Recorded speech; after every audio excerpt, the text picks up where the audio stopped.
교수님, 캐즘 마케팅 조금 어려울 것 같은데요. 네, 어려운 마케팅 용어를 쉽게 설명하도록 하겠습니다. 잘 들어보세요. 캐즘의 사전적 의미는 두 집단 또는 두 물체 사이의 간격, 단절 또는 격차를 말합니다. 따라서 마케팅에서 캐즘이란 어떤 현상과 다른 현상 또는 어떤 단계와 다음 단계와의 간격, 단절, 격차를 의미하며 캐즘 마케팅이란 첨단 신제품이 개발된 이후 일반 대중들에게 널리 판매될 때까지 발생하는 여러 차례 캐즘들을 극복하는 마케팅을 말합니다. 첨단 신제품에 적용되는 마케팅 전략이므로 하이테크 마케팅이라 하지만 여기서는 캐즘 마케팅이라 지칭하겠습니다. 캐즘이라는 용어와 하이테크 마케팅을 처음으로 마케팅에 소개한 학자는 제프리 무어 교수입니다. 제프리 무어 교수는 1991년 크러싱 더 캐즘, 1995년 인사이드 더 토네이도를 발간하여 캐즘 이론과 하이테크 마케팅을 설명하였습니다. 무어 교수가 설명한 하이테크 마케팅을 요약하면 다음과 같습니다. 먼저 제프리 무어 교수는 소비자들을 첨단 신제품을 수용하는 속도에 따라 혁신자, 조기 수용자, 조기 다수자, 후기 다수자, 최후 수용자로 구분하였습니다. 이와 같은 분류는 신제품 개발 마케팅 동영상에서 설명한 바와 같이 에버렛 로저스 교수가 주장한 혁신 확산론입니다. 제프리 무어 교수는 에버렛 로저스 교수의 혁신 확산론을 기술 수용 주기론으로 표현하고 그대로 인용하였습니다.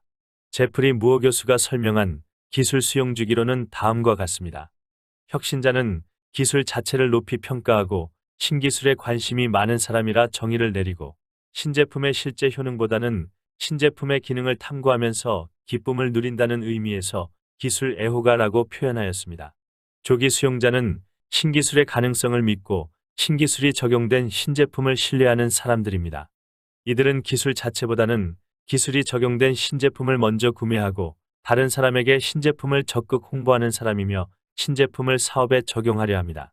다른 사람들보다 신기술의 비전을 볼 줄 아는 선구자라는 의미에서 비저너리라고 불렀습니다. 조기 다수자는 신제품을 구매할 때 제조회사, 품질, AS 등을 꼼꼼하게 검토하고 타인의 사례를 확인한 후 구입하는 사람들입니다. 실용적인 측면에서 경쟁 제품들과 품질, 가격, 서비스 등을 꼼꼼하게 비교하고 구입한다는 의미에서 실용주의자라 불렀습니다. 후기 다수자는 혁신적인 제품보다는 전통적인 제품을 더 신뢰하는 사람들이며 신제품이 일용 상품화된 이후에 구입하는 사람들입니다. 첨단 기술에 대해 두려움을 갖고 있다는 의미에서 보수주의자라 불렀습니다.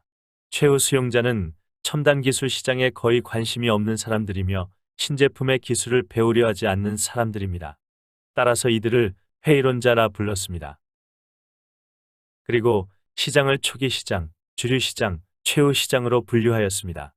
초기 시장은 혁신자와 조기 수용자가 신제품을 구매하는 시장을 말하고 주류 시장은 조기 다수자와 후기 다수자들이 신제품을 구매하는 시장을 말합니다. 즉 84% 대다수 소비자들이 신제품을 구매하게 되므로 이를 주류 시장이라 불렀던 것입니다. 그리고 최후 수용자가 신제품을 구매하는 단계는 기술 수용 주기의 마지막 단계이므로 이를 최후 시장이라 부르겠습니다. 또한 제프리 무어 교수는 신제품이 개발되어 시장에 처음 소개된 다음 쇠퇴할 때까지 모두 4차례 위기를 맞는다고 설명합니다.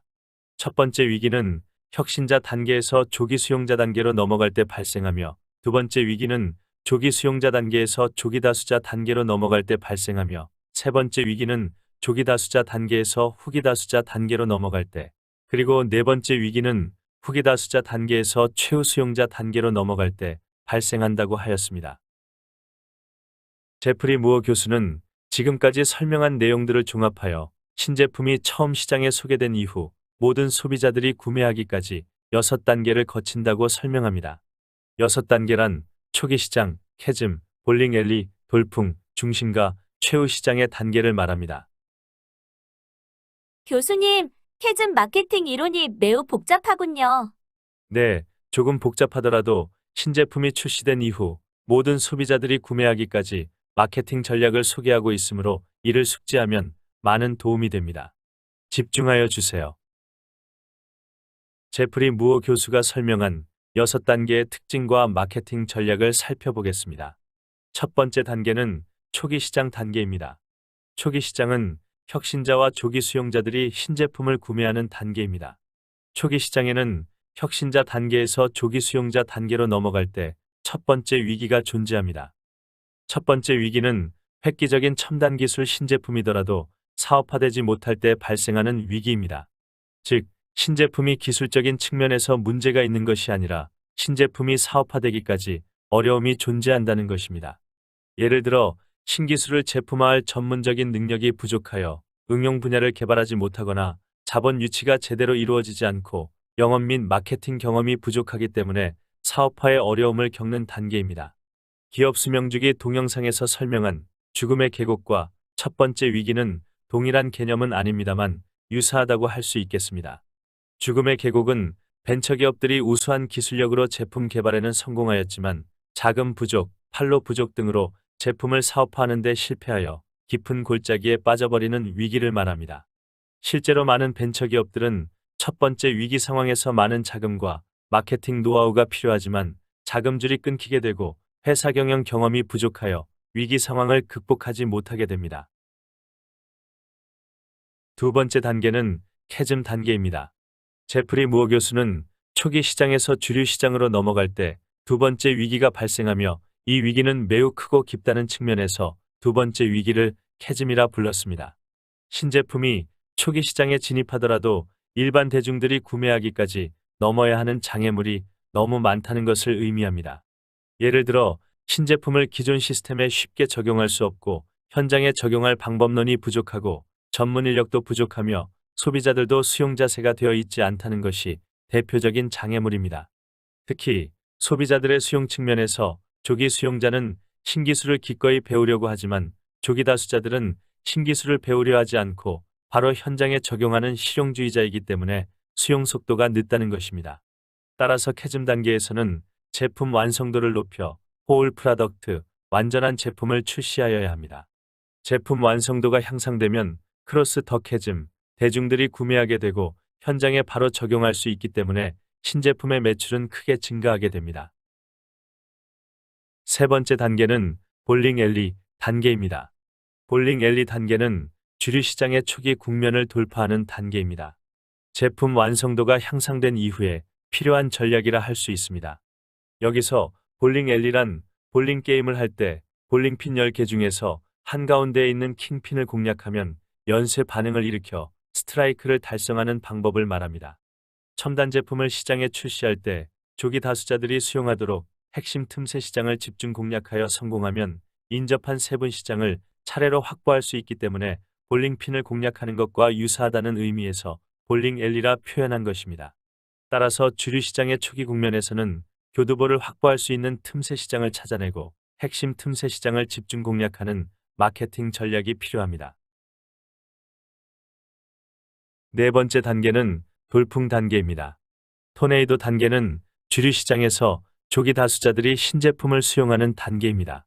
볼링 앨리 단계에서 신제품이 핵심 틈새 시장을 공략하면 스트라이크가 일어나 모든 볼링핀이 쓰러지듯이 시장에서 갑자기 돌풍이 불면서 시장을 공략하게 된다는 의미에서 돌풍 단계라 부릅니다. 돌풍 단계에서는 시장을 공략할 수 있도록 대량 생산 인프라를 구축하여야 합니다. 부품을 표준화하고 유통체제를 확충하여 대량 생산 및 대량 유통체제를 구축하고 경쟁 기업과의 치열한 경쟁에서 적절한 가격 정책을 사용하면 첨단 제품을 일용 상품화할 수 있다는 것입니다. 다섯 번째 단계는 중심가 단계입니다. 메인 스트리트 단계는 후기 다수자들도 신제품을 수용하는 단계이므로 대부분의 소비자들이 신제품을 수용하게 됩니다. 대부분의 시장을 공략한다는 측면에서 메인 스트리트 단계로 표현합니다. 중심가 단계에서는 후기 다수자들의 다양한 욕구를 충족시킬 수 있도록 대량 맞춤화, 매스 커스터마이제이션 전략이 필요합니다. 대량 맞춤화란 제품의 기술적인 업그레이드보다는 디자인 등 더욱 편의성을 갖춘 제품을 대량 생산하는 방법을 말합니다. 이를 위하여 다양한 소비자들의 요구에 맞게 제품을 다양화하고 차별화하여 부가가치를 확보하여야 합니다. 예를 들어 프린터 생산자가 사무실 공간이 부족한 소비자들에게 소형 프린터를 판매한다든지 팩스가 없는 소비자들에게 프린터와 팩스를 겸하는 프린터를 판매하는 것입니다. 여섯 번째 단계는 최후 시장 단계입니다. 모든 소비자들이 신제품을 수용하는 단계라는 의미에서 완전동화, 토털 어시밀레이션이라 표현하기도 합니다. 최후 시장 단계에서 제품은 최고 수준에 이르고 가격은 최저 수준으로 하락하며 제품의 서비스 제공이 강조되는 시기입니다. 그리고 발빠른 선도 기업들은 새로운 패러다임을 창출시킬 다른 신제품 개발에 착수하는 단계입니다. 결론적으로 지금까지 설명한 내용을 요약하면 다음과 같습니다. 첫째, 첨단 기술의 신제품이 사업화에 성공하여 초기 시장을 공략하고, 둘째, 캐즘을 뛰어넘으면 신제품이 일반 대중들에게 인지가 되고, 셋째, 시장 세분화를 통하여 틈새 시장을 성공적으로 공략하면, 넷째, 돌풍이 불면서 시장 점유율이 급상승하게 되어, 다섯째, 일반 대중들도 구매하는 주류 시장으로 이동하여 크게 성공하게 되며, 마지막으로 모든 소비자들이 구매하는 최후 시장 단계로 진행된다는 것입니다. 교수님, 오늘 강의는 어렵지만 신제품 개발 이후 일반화되기까지 모든 과정을 종합적으로 설명한 내용이라 매우 흥미롭고 유익하였습니다. 네, 오늘까지 모두 6차례에 걸쳐 제품 수명주기 마케팅을 설명하였습니다. 모든 강의들이 중요한 만큼 꼭 반복 시청하여 마스터하기 바랍니다.